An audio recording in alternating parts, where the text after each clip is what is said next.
Guys, நீங்கள் ஒரு 72 வயசுல ரொம்ப பீஸ்ஃபுல்லான வாழ்க்கை வந்துட்டீங்க. அப்போ உங்களை வந்து ஒரு போலீஸ்காரங்க அரெஸ்ட் பண்ணி உங்களுக்கு தூக்கு தண்டனை கொடுத்துருக்காங்க. அதுவும் நீங்கள் 40 வருஷத்துக்கு முன்னாடி பண்ண தப்புன்னு சொன்னால் உங்களால் நம்ப முடியுதா? யூஎஸ்ல 1976 86 வரைக்கும் கிட்டத்தட்ட 10 வருஷமா நம்ம படத்துல பார்க்குற எல்லா அயோக்கியத்தனமும் பண்ணிட்டு ஒருத்தர் சுத்திட்டு இருக்காரு. என்னன்னா நைட் ஆனா வீட்டுக்கு வந்து கொள்ளடிக்கிறது, அந்த வீட்டில் இருக்கவங்கள பொண்ணுங்க இருந்தா அவங்கள ரேப் பண்றது, அந்த மாதிரி. அது இல்லாமல் 13 கொலை பண்ணியிருக்காரு கைஸ். இந்த மாதிரி 13 கொலை பண்ணிட்டு ஜாலியாக சுத்திட்டு இருந்திருக்காரு. கிட்டத்தட்ட 10 வருஷம் கழிச்சு அவர் ஆளே அப்ஸ்காண்ட் ஆகிறாரு. அவர் போலீஸ் எங்கெங்கேயோ தேடுறாங்க. அப்போ அவங்களால கண்டே பிடிக்க முடியல.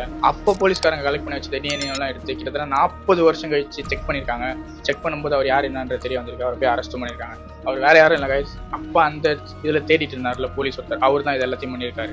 இப்போ நீங்கள் சின்ன தப்பு பண்ணுறீங்களோ பெரிய தப்பு பண்ணுறீங்களோ கண்டிப்பாக ஒரு நாள் மாட்டுவீங்க. ஸோ முடிஞ்ச வரைக்கும் அதை அவாய்ட் பண்ணுங்க. இப்போ நீங்களும் உங்கள் ஃப்ரெண்ட் வண்டியில் போறீங்க, அப்போ பின்னாடி தட்டி ரெட் சிக்னல் போட்டுருந்தா நடா போலீஸ்காரங்களே போறான்னு சொல்லுவாங்க. அந்த ஃப்ரெண்டுக்கு இந்த வீடியோ டேக் பண்ணி இப்போ இல்லைனாலும் பரவாயில்ல, நாளைக்கு கண்டிப்பாக வந்து கேமரா மூலியமா கேப்சர் பண்ணி நம்ம ஃபைன் போடுவாங்க அப்படின்றத அவன் சொல்லுங்க.